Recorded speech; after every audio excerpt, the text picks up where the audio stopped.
이번 시간에는 거미집 이론에 대해서 한번 생각을 해봅니다. 거미집 이론이라는 것은 경기 변동을 할 때 거미집 이론이라는 말이 나옵니다. 우리 지난번에 경기 변동이라는 게 뭐냐? 수요 공급의 상태를 경기라고 이야기를 했어요. 그러면 거미집 이론은 수요 공급의 상태가 수요 공급을 반복을 했더니 거미집 모양이 나왔다라고 하는 것을 거미집 이론이라고 이해를 하시면 됩니다. 다시요. 수요 공급을 반복을 했더니 무슨 모양이 나왔다? 거미지 모양이 나온 거예요. 근데 모양이 세 개가 있어요. 밑에 그림을 보면은 그림이 수렴이라는 모양이 있고요. 발산이라는 모양이 있고 순환이라고 있어요. 그러니까 수렴이라는 것은 그림이 수요 공급을 반복을 했더니 그림이 안으로 모아지는 거. 이걸 수렴이라고 합니다. 자, 수요 공급을 반복을 했더니 그림이 퍼지는 거. 이걸 발산이라고 하는 겁니다. 그 다음에 수요 공급을 반복을 했더니 빙빙 도는 거, 이걸 순환이라고 하는 거죠.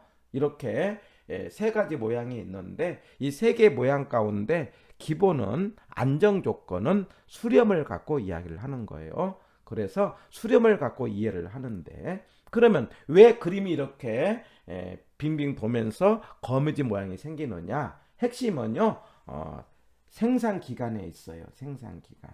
이게 생산 기간이 말하자면은 있는 물건만 거미집 그림이 생긴다는 거죠. 그 생산 기간이 있는 것이 뭡니까? 대표적으로 농산물과 부동산이죠. 농사라는 것도 미리 농사를 짓고 나중에 파는 것 아닙니까? 부동산도 미리 건물을 만들어 놓고 파는 거죠. 그럴 때 생산 기간이 있는 물건, 이 생산 기간을 타성이라고 하자고 그랬죠. 타성이 있는 물건만 거미집 이론에 적용을 받는 거고 대표적이고 농산물이고 부동산도 해당이 된다. 그래서 이게 생산 기간이 있기 때문에 어떤 문제가 있느냐? 물건을 사는 사람은요, 수요자는 그때그때 가격에 따라서 물건을 산다는 거예요. 그때그때 가격을 시험 문제는 뭐라고 나오냐면 금기의 수요량은 금기 가격 그렇게 이야기합니다. 그게 사람들은 가격에 따라서 물건을 반응을 보이잖아요. 가격이 높으면은 가격을 어떻게 해요? 물건을 안 사고 가격이 낮으면 물건을 적게 사는데 그때 가격에 따라서 그때의 수요량이 결정된다. 그래서 수요는 즉각 반응이 생긴다는 거예요. 근데 문제는 공급에 있어요. 자, 공급은요. 지금 공급을 하려고 해요. 지금 금기 공급이에요. 그런데 지금 공급하는 것은 그 이전의 가격, 전기 가격에 따라서 의존한다. 이게 거미집의 핵심이야. 이런 가정이 들어가는 거죠. 왜 이런 문제가 생기느냐를 생각해 보면은요. 자, 제가 이 거미집 이야기를 할 때 이 배추 농사로 이야기를 합니다. 잘 보세요.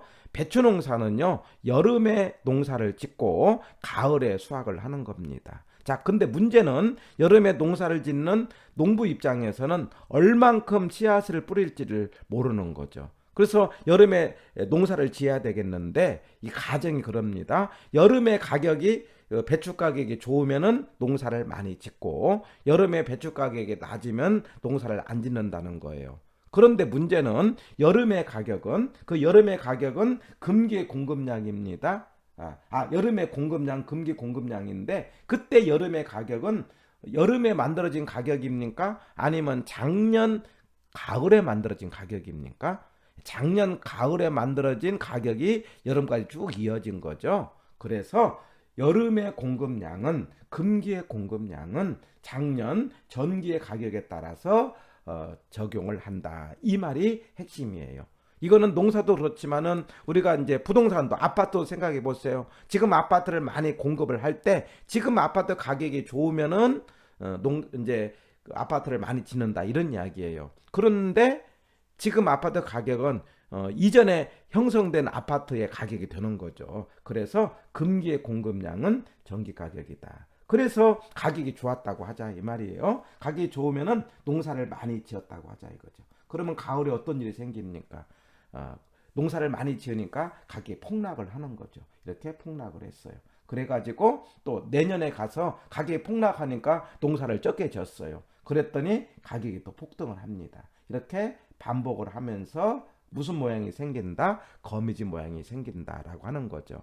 그 과정에 이렇게 안으로 모아지는 건 수렴이고 그림이 퍼지는 건 발산이고 빙빙 도는 건 순환인데 그러면 뭐에 따라서 이렇게 그림이 달라지느냐? 핵심은 공급에 있어요.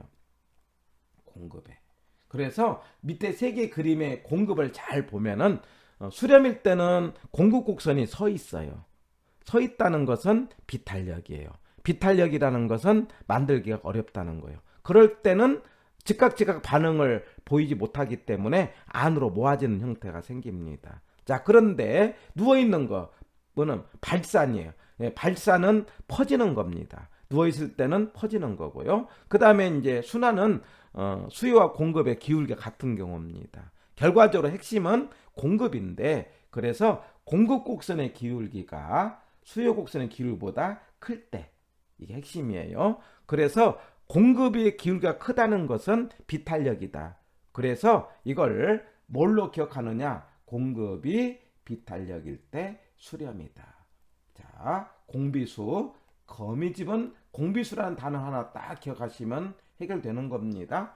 거미집 그러면 뭐라고 한다? 공비수. 공급이 비탄력일 때 수렴이다. 이 단어 기억하고 비탄력이라는 개념은 그림이 이렇게 서 있다는 거. 그림이 서 있을 때는 수렴입니다. 그림이 누워 있을 때는 발산이에요. 그래서 딱 사진처럼 공급 곡선이 문제라는 거. 공급 곡선에 서 있으면 수렴이고 누우면 발산이라는 걸 기억하고 말로는 공비수. 예, 거미집은 공비수고 그 다음에 그 반응을 보일 때 금기의 공급량은 전기 가격 이 단어 두 개를 기억하시면 거미집에 관련된 문제를 풀고 나중에 이제 문제를 푸는 과정에서 어떻게 문제하고 접근하느냐를 연습을 하시면은요 쉽게 풀 수 있는 문제가 되는 겁니다. 자, 이번 시간에는 거미집 이론 공부했습니다.